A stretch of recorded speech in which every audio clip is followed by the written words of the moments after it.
We always listen to when we eating, everybody. And Always. also, you know what's some other great advice, especially when it comes to horror movies? What's that, Mick? You gotta stay in good shape. You got to be able to run. Even though I'm saying this right now with kid fid disease and everything else going on in my life, which we'll get to on Tuesday. Um, I But I still mean, use Noom. all of that has inspired you to be healthier and to take It care of has. yourself. I've been eating at home more, making my own meals and doing a lot more at home and exercising and following Noom to its core. Like they've given me like the blueprint of what I need to do.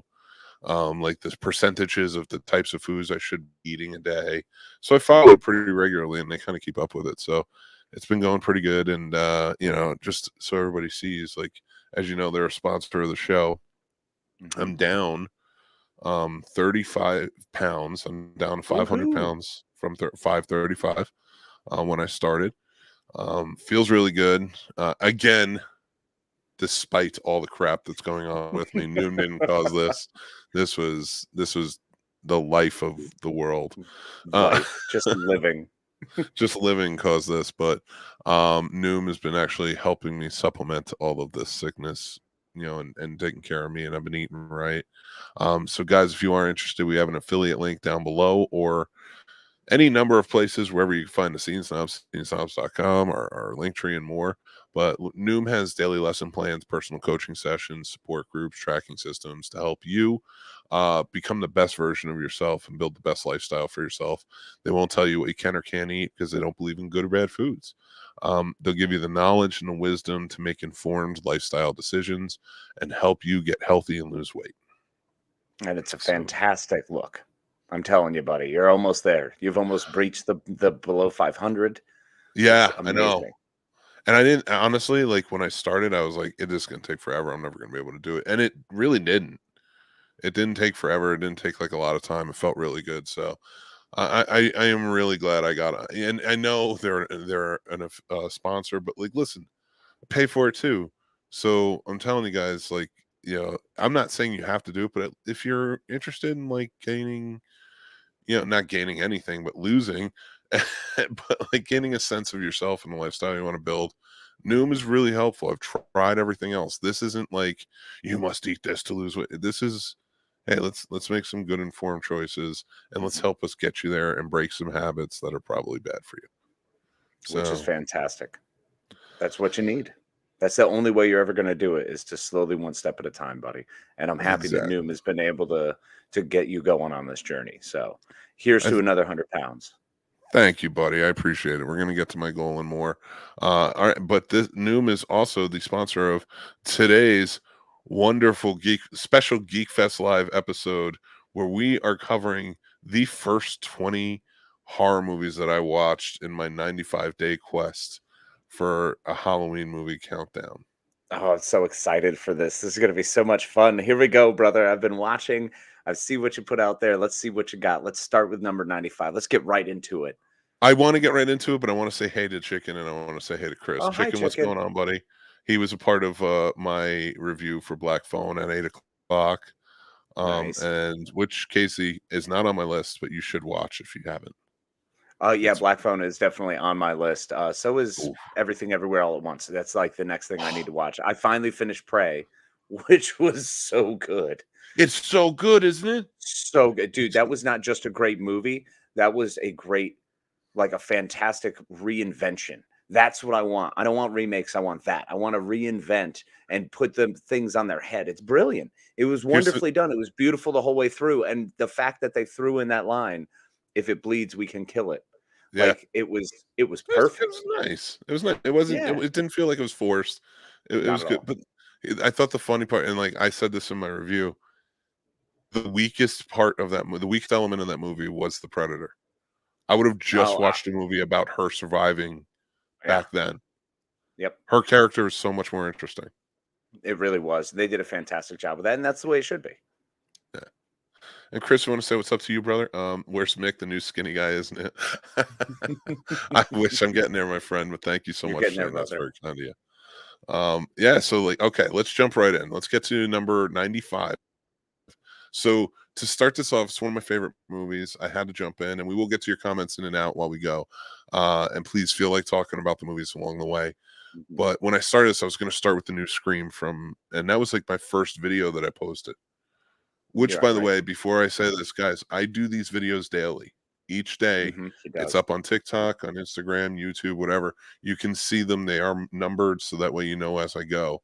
So you can find out my mini reviews and stuff there. But we're going to kind of cover the first 20 and then the next 20 and so on and so forth till Halloween. This movie is one of my absolute favorites. I switched that night to start this off because I thought it would be perfect. And that is Fright Night from 1985. Amazing movie. Amazing I movie. adore Fright Night from 1985. I think it's truly fantastic. Starring, of course, Chris Sarandon. What's his name? I can never remember the kid in it. I Who's can't not either. a kid anymore, but there's Roddy McDowall, who plays Peter Roddy Vincent in McDowall's the movie. amazing. Oh, so great. Oh, I he's love Roddy fantastic. McDowall in this. He's so good, and as I watched when I was watching this movie, and this is what I will watch again for Halloween. I love how it looks, like the whole motif of it. It's right element of comedy in it. Well, that was the Uh, beauty of it. mixing. It was one of those first scary movies that I saw that was funny. That made me laugh, and I was like, "Oh, okay. All right, there's something here." And that's the most beautiful part. I'm not reinventing the wheel or figuring out fire or anything when I say this, but the best horror comedy movies treat the horror realistic. It Agreed. never diminishes in any way the horror. When it does, I think that takes it out and it's not a good or effective movie. Well, you get the Um, scary movie aspect. That's what it turns into yeah. that. It starts to bleed into satire. So rather than just poking fun at a trope, you're now mocking the entirety of the, genre. I think that was one of my favorite things about when they talked about Abbott and Costello meet Frankenstein and meet all those movies back in the day, is they never treated the horror like it was a joke. They did the jokes. That was where the funny came in. The horror was actually horrific, for the time, and good, as we've seen, like Ghostbusters and Tucker and Dale versus Evil, Shaun of the Dead, and so much more. They treat the horror as real and scary. And that's the way it should be. And that's what it's paying homage and giving respect to it while then adding their flair, whatever that may be. And now the cool part about what I'm trying to do this year, because I have done this is the longest I've ever done it. 95 days into Halloween, a countdown horror movie every night is a lot. I've done it. The most I've ever done it was 88. That was last year. The year before that was 72. And the year before that was 65. This is the big run, man. This is And the year before that was 31. I only went the month. Well, Fright Night was a great way to kick it off. What'd we go with for the next one? Well, I'm glad you asked that, actually, Casey, because my twist this year on my countdown is that each movie is going to connect into each other. Okay. So I took Fright Night and I was like, okay, how am I going to connect this to this one? And I went with 976 Evil.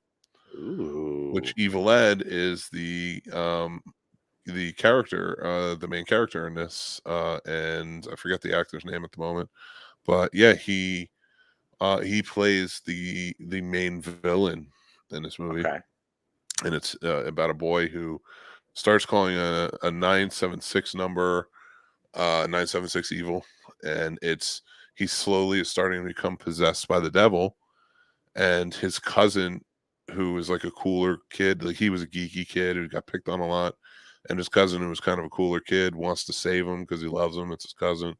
And yeah, it ultimately leads to like a very, very odd place, but a very cool place. And I really always appreciated it. Yeah, that's an odd one for me. 976 Evil. Haven't watched it in a very long time. I remember it kind of being boring. I'll be honest. I'm gonna have to rewatch it because I didn't really. It didn't. Nothing. I took nothing away from it except for laughing at it. That's fair. It's directed by Robert Englund. Okay. Which was my connection to the very next movie. And before we get there, I want to say hey to Radar. What's up, Radar? Hi, buddy. And good evening to John Ross. What's up, buddy? So the next connection I went with actually has a connection to both movies. Okay. And I don't do that often because that would just be insane, but it happened to work out that way. So as we know, Fright Night and 976 Evil are connected by Evil Ed. Robert Englund directed 976 Evil, and he was Freddy Krueger in Nightmare on Elm Street Part 2, Freddy's Revenge. That's fantastic. There's a connection for this movie and Fright Night as well. Okay. And so the connection there is in 1985, both these movies came out.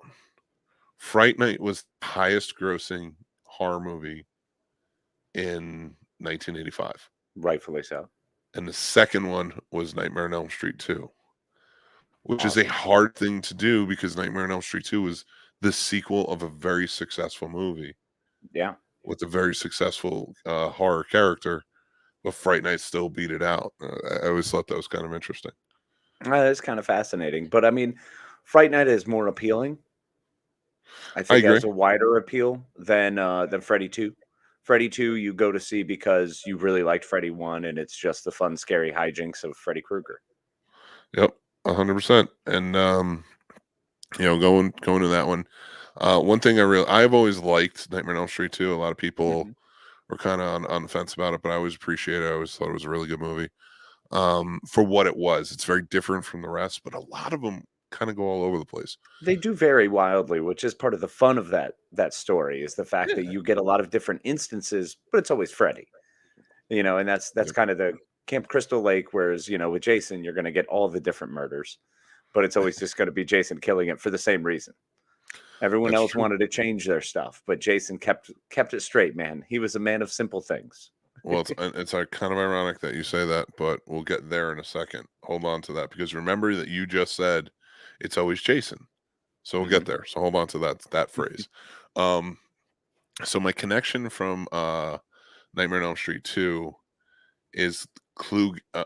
Rest in peace. He just passed away. Klug Gulager.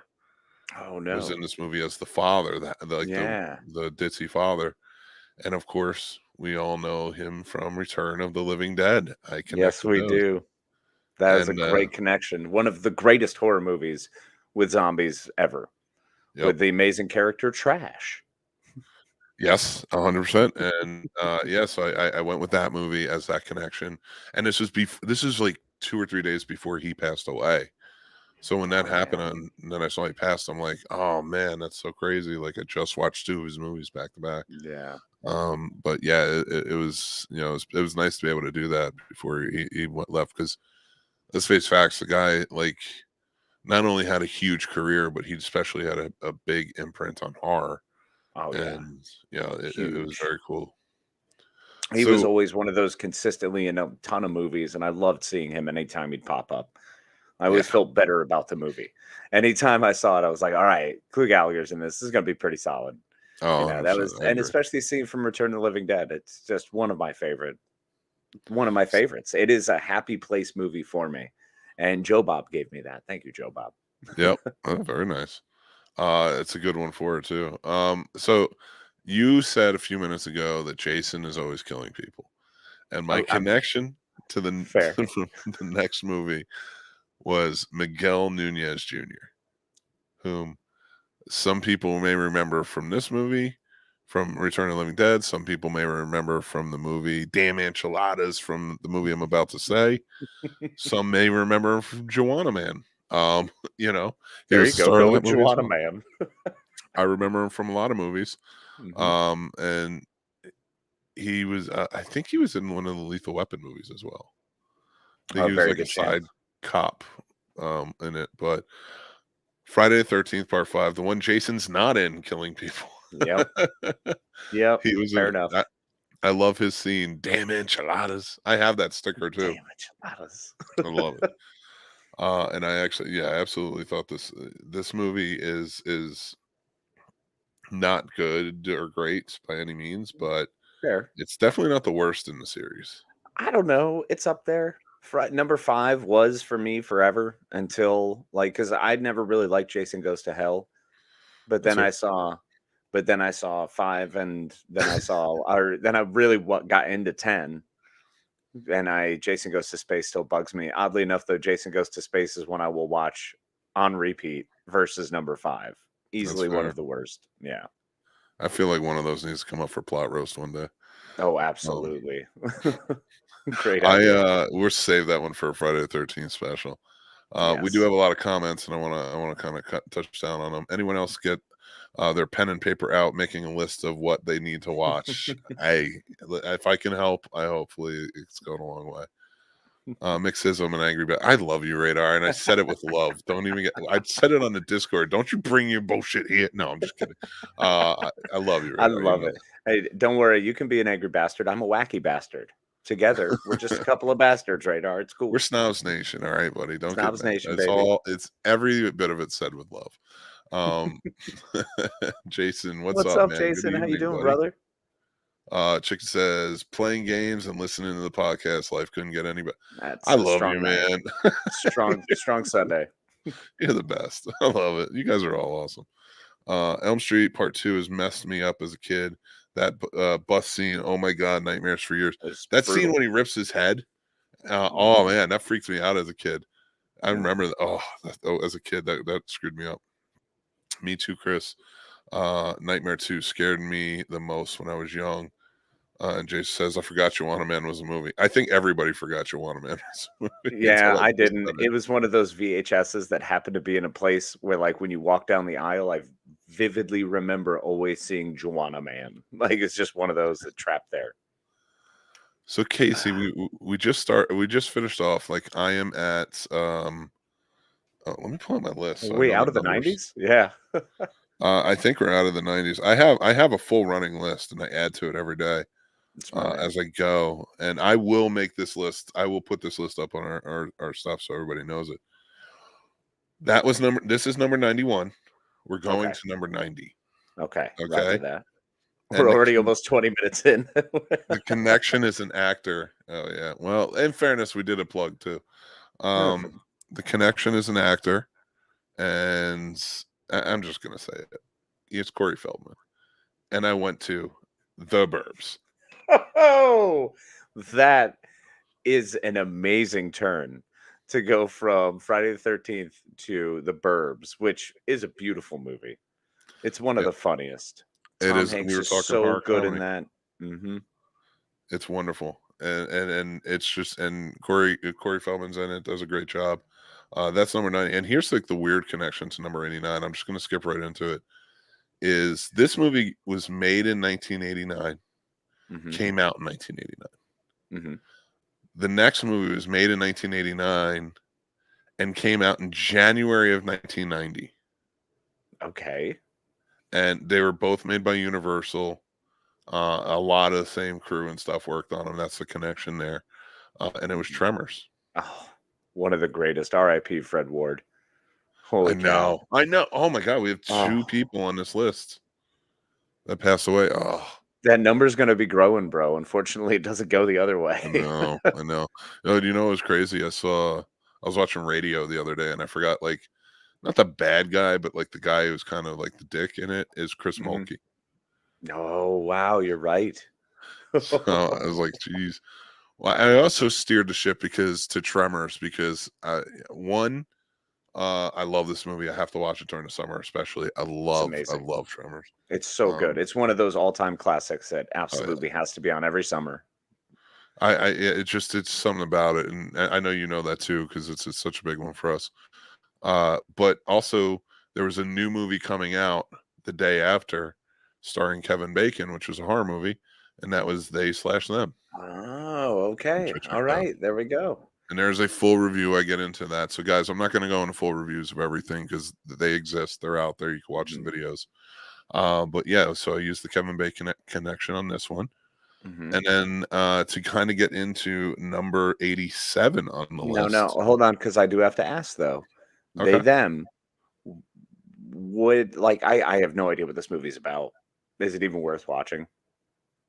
Yeah, I think so. Okay. I think it's okay.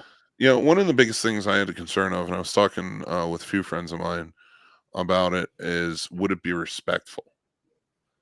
And comparatively to like where you get into the Sleepaway Camp, or what was that other one with Michael Caine? I can't think of it at the moment, but where it's the transgender killer, and The Crying Game? No. It was that was the boyfriend. I can't even think of the name of the movie, but it's like it's a problematic movie. Mhm. I watched this movie to go in and see, like, is this respectful? And I think it is. I think it is respectful. I mean, I think it suffers in a lot of ways, but not because it's being disrespectful. I do Okay. think it has a connotation, and I was kind of getting annoyed because a few people were saying to me, how could you watch that with the content of what it was before they had even watched it? Mm-hmm. And I think you should watch it before you say that. Just like I think you should watch anything before you just automatically hate it. Oh yeah, agreed. You or should just meet a don't say person before you dislike them. Don't Yeah. just don't be a jerk. And ironically, like, two of them were movie reviewers. And it's like, watch the movie first. Like, I'm watching it to see if it's something that's worth watching. Like, I'm not gonna hate it. But I checked it out, and I thought it was pretty good. I thought it wasn't disrespectful. I think it's a horror movie that is, is incorporating the LGBTQ community. I think it's important that the horror movies continue to update with things that are constantly going on around us, because that's part of what makes it fascinating. Get Out does that so well. Yeah. Social commentary is important. It's done in comedies, it's done in horror movies, it's done in dramas, it's done in ways that we can eat it and make it tangible. Mhm. And I think it's fantastic and should continue. Representation is important. Couldn't agree more, my friend. And I think you put it really well. So I'm not going to try and jump on that. I'm just also disappointed. Hold on, I'm let the upset. smarter person talk. I'm upsetted by the Tremors poster though, because it's got the puppet mouth thing. It wasn't the actual Tremor. I still love that poster though. It's all right, but it's just the tinier one. It's just one of the snakes from its mouth. I agree, but I do love it. I love that poster. I do love what Chris is also saying here. No time limit on greatness. True. You're so sweet, man. Thank you. I need to revisit Tremors. Absolutely, you should, and watch them all because they're bonkers. Yes, every single one of them are great. I love Tremors, and life is a horror movie these days. Yeah, but that's why we watch horror movies, to escape them. It's so weird to say. Or watch someone else do the things we can't do, but sometimes wish we fucking could. Yeah, you ain't kidding, man. And he's not talking about being a killer. Just like, no. I'm talking about killing the killers. So They Them is a summer camp.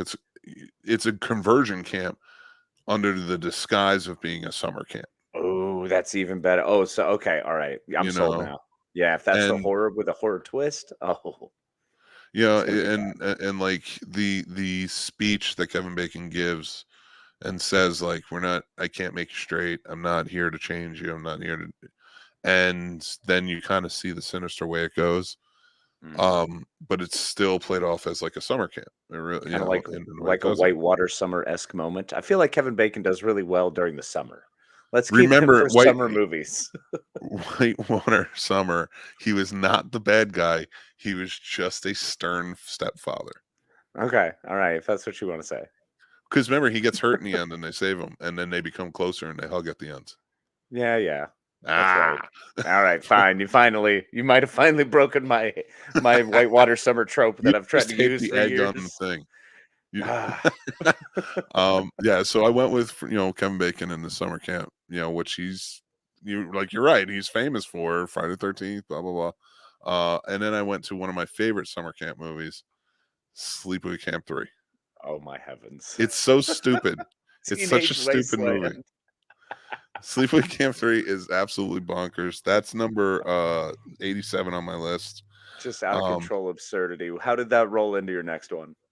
So I kind of went on a tear with not Sleepaway, summer camps. Okay. So it was the connection on these was summer camp. And then the next one, of course, I went with Bloody Summer Camp. Oh, amazing. Excellent which we loved. choice. We absolutely loved. I mean, it's one of my favorites, man. I've watched it 3 times just this summer. Yeah. I love that movie. I really dig it. It's a really fun, good movie. I really enjoyed it. I think everybody should check it out if you haven't already. Directed, we've had Dave Kerr on the show quite a few times. He's a wonderful guy. He's got a new movie coming out you guys should check out. But yeah, Bloody Summer Camp. It's streaming now, so you can check it out. Yeah, check it out on Amazon. It's great. So, but it is a movie that's made today, made present day, set in the 80s. Okay, so how does that tie in to our next movie? It's from 2018, one of my second favorite movie of 2018, Summer of '84.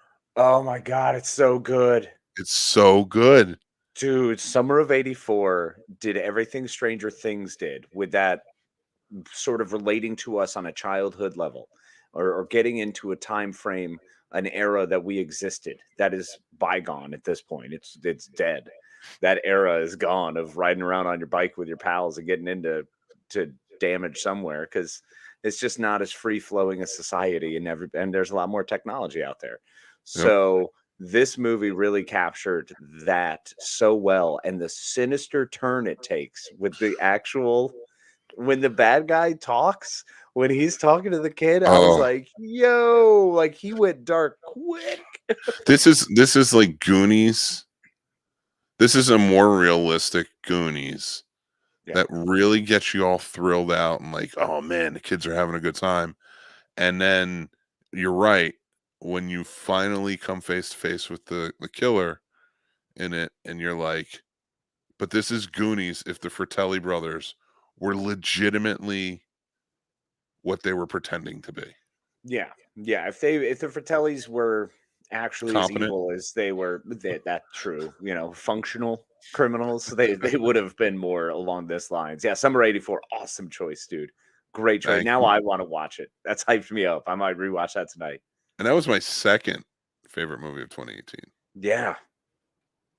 Yeah. Numero dos. Dude, yeah. So Summer of '84, if everybody hasn't checked it out, you should absolutely should. So its connection to the next movie is, I don't know what. I forgot how the connection goes. Go watch the video and you'll find out. But there was a connection to it. I just can't remember what it was at the moment. And it goes back to summer camps. And that was The Burning. Oh. That's right. The Burning from 1981. I think I brought it back to 80s. I was like, I think what it was is I watched two movies in a row that take place today and were set in the 80s. I was like, I need to go back and do another 80s. And I did. So that might have been 80s from the 80s. Yeah. So there you go. Yeah. And I think also my wanton desire of summer camp movies wasn't there yet.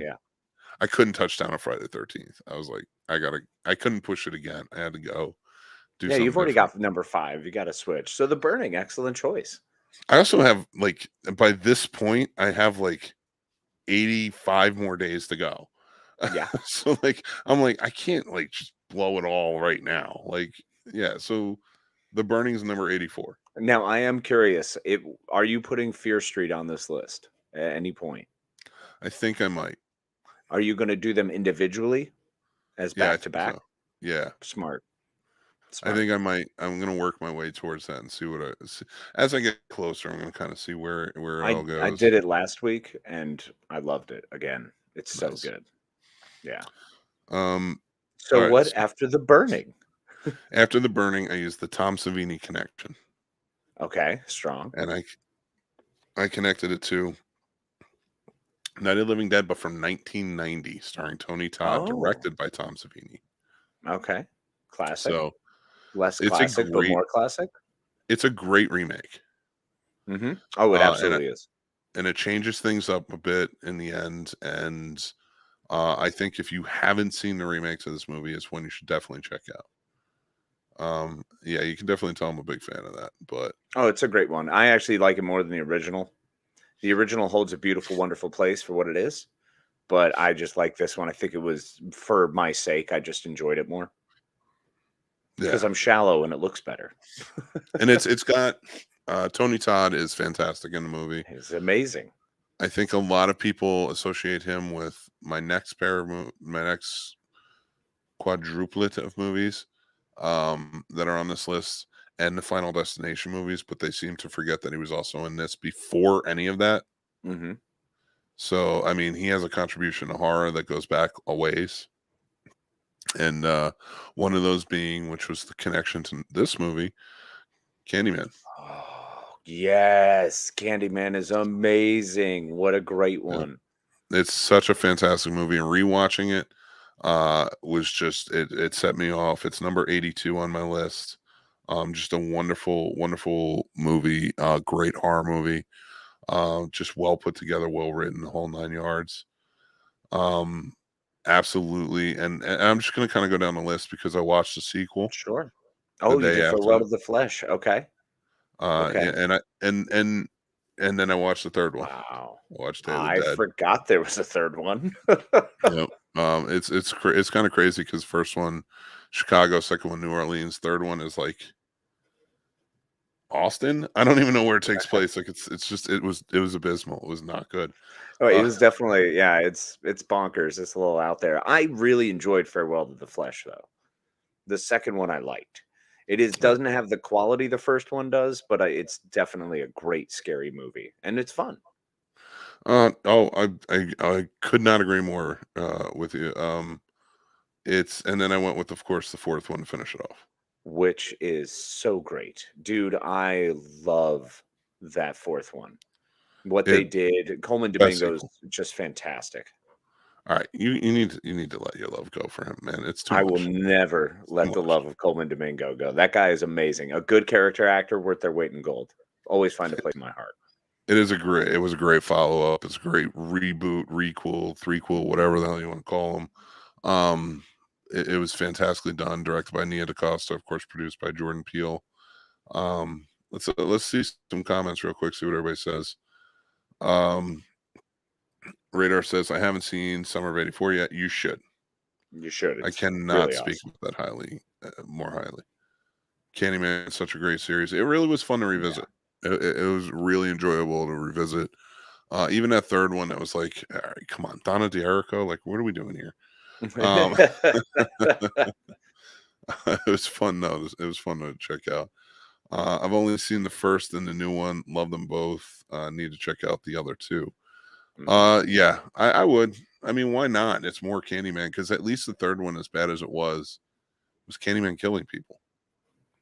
You got a good pretty horror, awesome because in the first one he does not as much killing, but at least they have good kill scenes. Like, that's what I loved about the first one, is it's a scary movie love story, which is done perfectly. The second one is just trying to be more of a scary movie, and the third one just quit.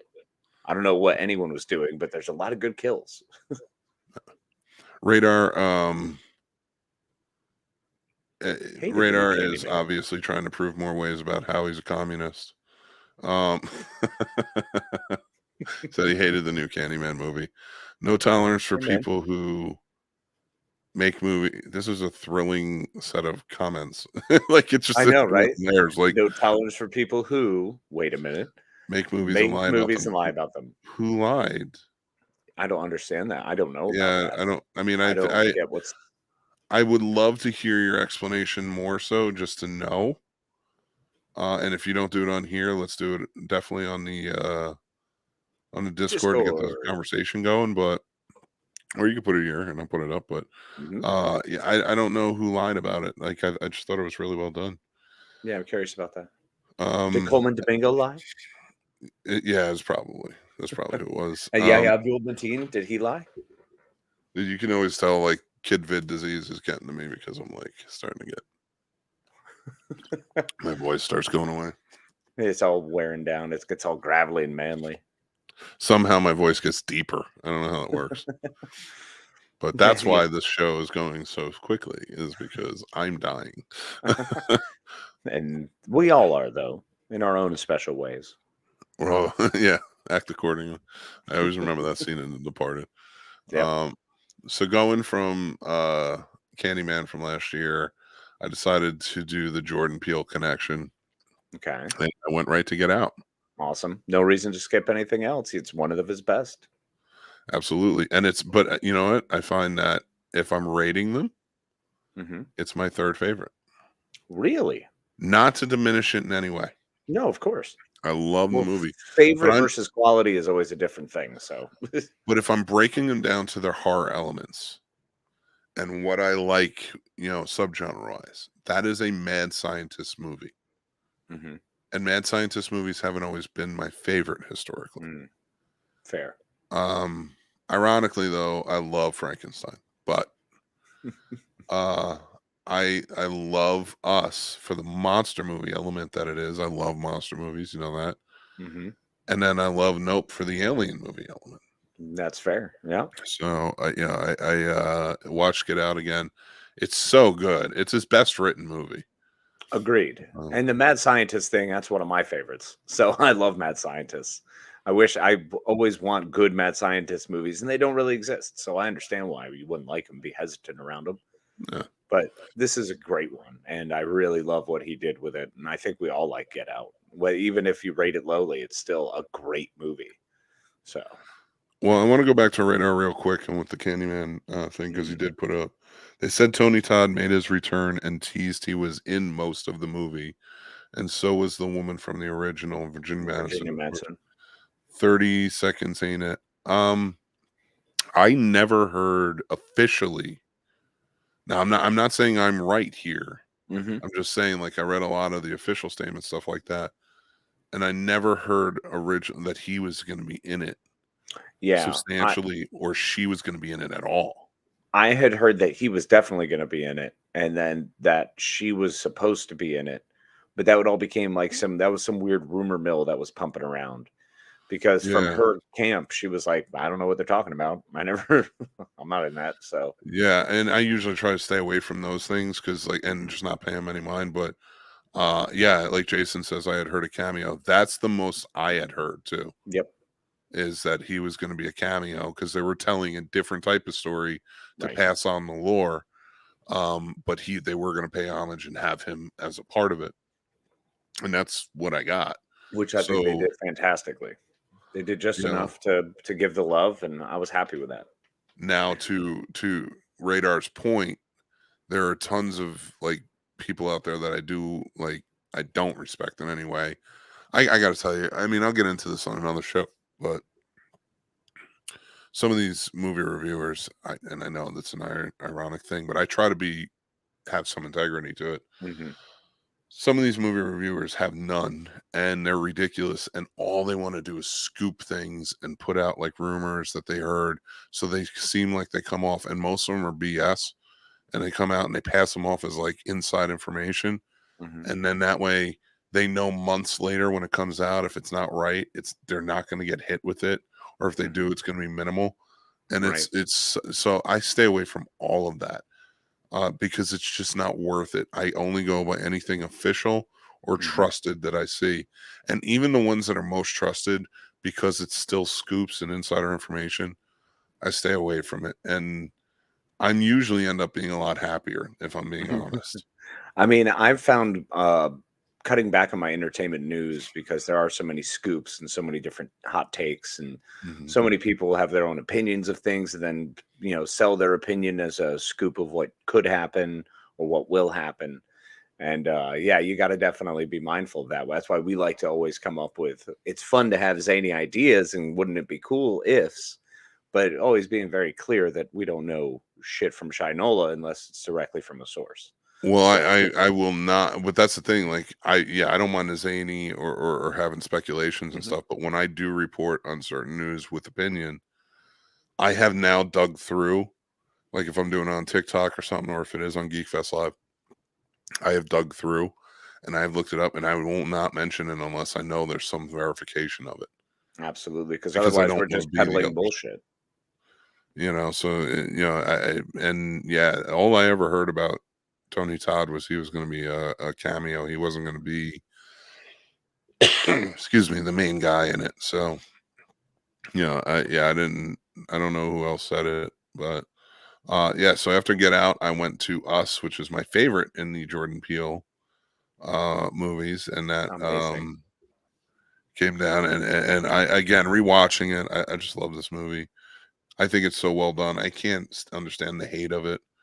I think people just are bored, and I hate to say people just didn't understand it, because it's not like an insanely difficult movie to try and understand. I just, I think there comes this thing where when you have a new director come out, regardless of whatever he did before, but usually if he comes from comedy and now it's a different genre, they're always going to get lambasted. But Jordan Peele came in, he comes in with this horror movie that wins awards, is considered one of the greatest movies, and I think automatically horror fans have to hate whatever comes out next. It is, I love the horror genre. I love hanging out with my horror fans and talking about them. But collectively, when you're all on the internet, it becomes very stubborn and annoying because it's like you will not see past the idea that maybe this could be good. And I get why. Here's a fun hot take. No good horror movie has come out since House. No, that's not. Oh, is that your hot take, really? No, I think it comes down to when the internet was birthed, it was also a resurgence in like active internet for us, chat rooms, everything for us to get onto, create websites. The horror genre was just hitting a resurgence and coming in. And then we got a whole wave of like remakes and everything else. Yeah. And just really poor quality sequels or remakes. So it jaded a lot of the horror community. I get that.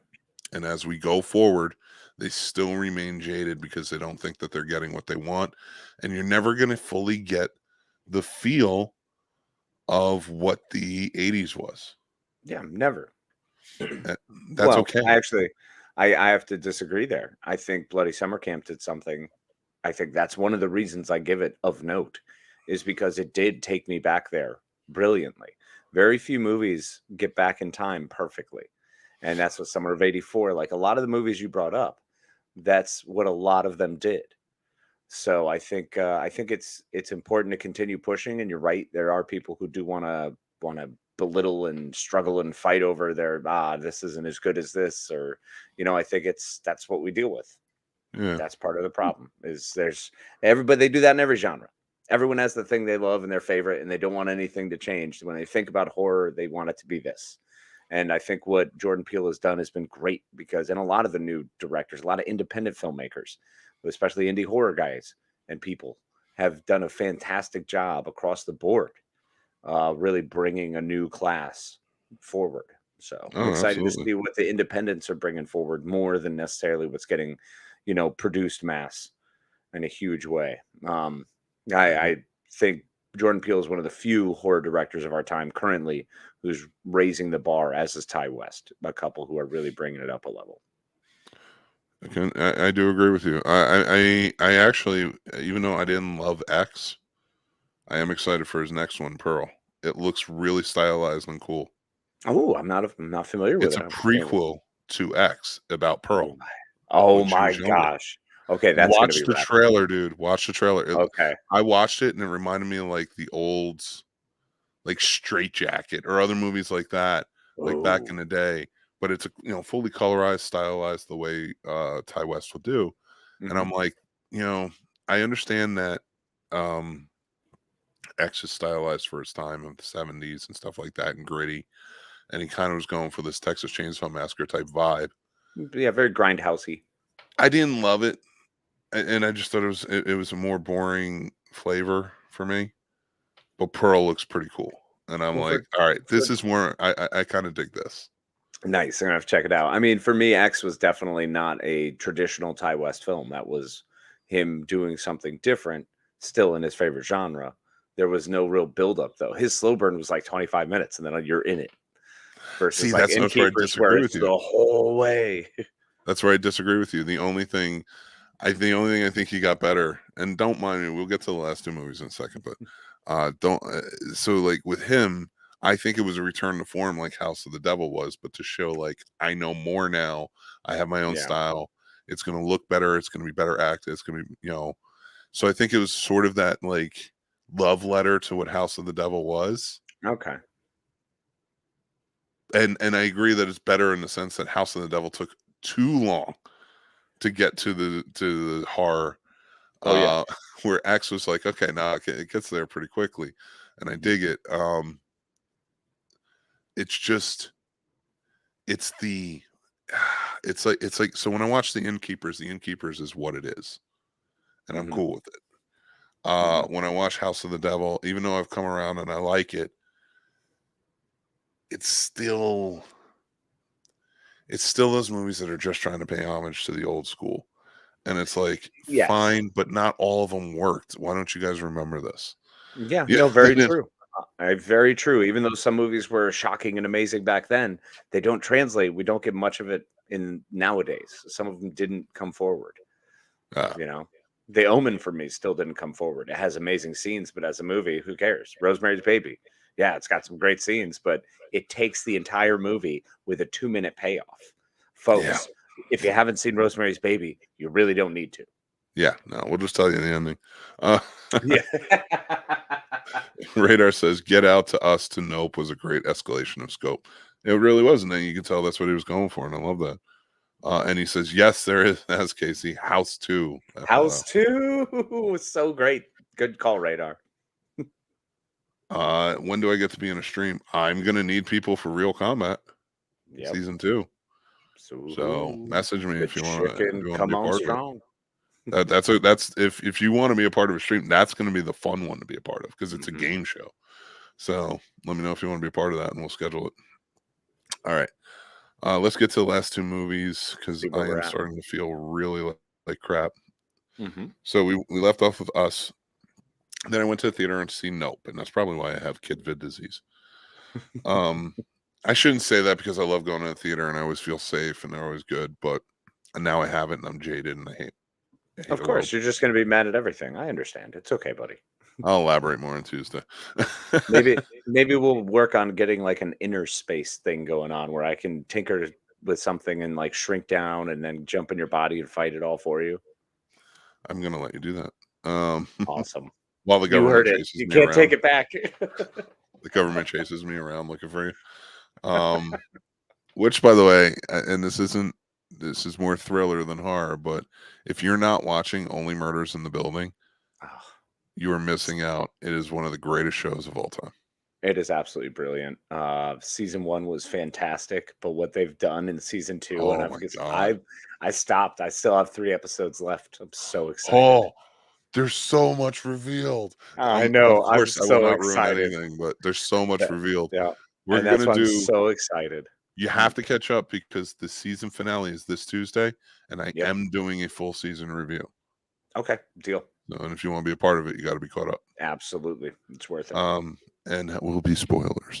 All right, so Nope, I went to go see. Of course, I love the movie. You can go check out my full review on it. But Casey, that was 76. Number 75 to finish off this list is what you got from 1993. Oh, Fire in the Sky. Wow, what a connection! What a go from Nope to Fire in the Sky. Well, with the aliens, I remember all the ads for this. I legitimately have that very picture. That ad is on one of my comic books, like the inside. Like I remember always seeing that as a kid and being like, "What's Fire in the Sky?" Because I was 10 when it came out, and oh man, I remember freaking movie. It scared the shit out of me. It scared the crap out of me. So much. Just the trailer, and then in 1995 I saw the movie, and I refused to watch the movie since. Yeah. Oh, I watched it once. I had an anxiety attack like 10 years ago because they showed a scene on something else of like when he gets like the things draped over him. Yep. And I start having an anxiety attack because I had seen this movie and I'm like, this is freaking me out. They cut him out of like the womb thing. Oh. And then I just rewatched it, and it's still a terrifying movie. I don't want to go outside at night anymore. That is one of those movies they did a great job making you uncomfortable everywhere. So like whether you're even in your sheets, like in my bed, I was like, I can't have my sheets above like my stomach because otherwise then it feels like they're too close to someone being able to throw them over me. I'm like, it's so bad, dude. It's so bad. Yeah, that movie is an anxiety riddled nightmare, and I rewatching it again. I'm like, it's an effective horror movie, though. It's really well done. They did a really good job making it scary and uncomfortable everywhere. It's an uncomfortable movie. You're never comfortable. Even when this guy's trying to explain the story and what happened to him, you're not comfortable with the people he's talking to.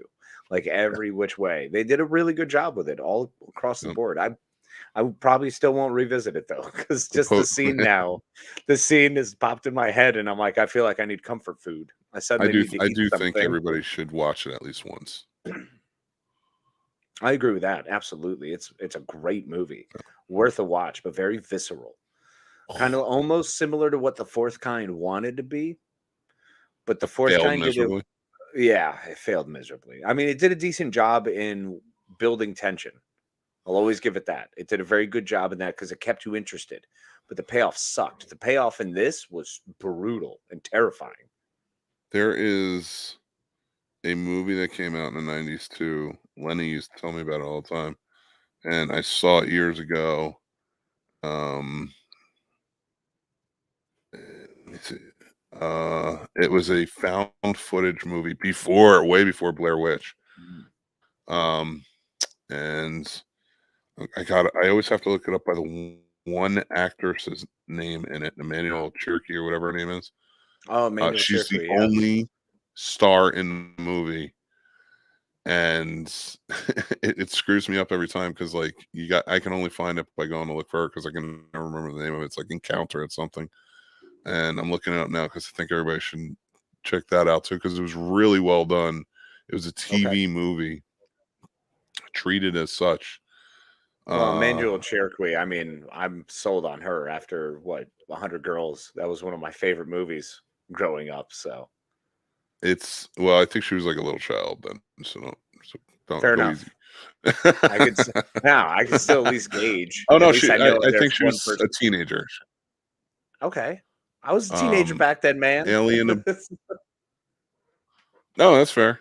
It is called Alien Abduction Incident at Lake County.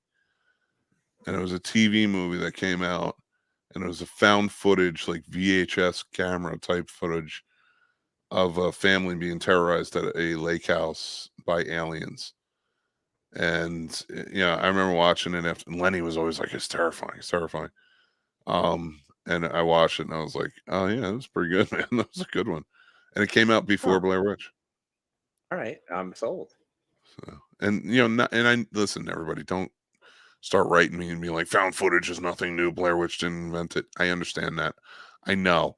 I can name about 40 other found footage movies that were good. And yes, I know Cannibal Holocaust. Shut up. Found footage movies that you can name besides Blair Witch, but Blair Witch was a big one at that time in the 90s. There weren't a ton of found footage movies coming out, and that was a good one. So just leave me alone. Yeah, no, it was big, and they did a really good job. Chris says he loves that show. I think he was talking about Only Murders in the Building. And Radar says, no spoilers, Mick, but are Basket Case or Head of the Family on your list? And if not, how far beyond 1995 would you? How far beyond 95 would you rate them? Well, here's the thing: these aren't rated. Yeah, this is not a rating.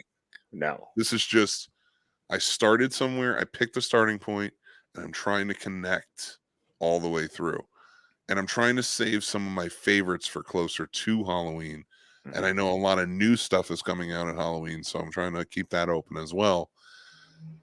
Is Basket Case or Head of the Family? Head of the Family is definitely not on this list. It's 100% not on this list. The movie is asinine and ridiculous. Terrible. It's really bad. And I respect it for what it was, but what it was bullshit. And but I respect it for that. Like, I know it's Charles Band. Okay, and would you count Big Trouble as something that you would put in there as one of your favorite horror movies leading up to this? Big Trouble, the Tim or nothing but movie? Trouble. Sorry, Nothing But Trouble. No. The Dan Aykroyd is the old judge. Because who looks just like the guy in Head of the Family? Yeah, no, it's ridiculous. Blair Witch popularized viral marketing. No, yeah, I know, and they did a good job with it, but very well done. It really did. Let's face come on, let's face facts. If you were going to point out in the history of film all of the found footage movies, no matter when they came out, what was the most popular found footage movie when it came out? It's probably Blair Witch or Paranormal Activity. Yeah, I'd say those two were huge. They were huge, monetarily speaking. I mean, over budget, absolutely None of the massive. other ones, the Cannibal Holocaust, all those, were ever that popular. They were popular. They were cult. These movies were massive. Yeah, They were huge, and we should respect them as such. But yeah, absolutely. to answer your question, Basket Case might make it. Here's the thing: I have a love for any movie, especially horror, that took place in New York City in the '80s. Hmm. And Basket Case is the perfect example of that. You know, it takes place on the Yeah, it is. Deuce. It's crazy. It's a wonderful grindhouse film.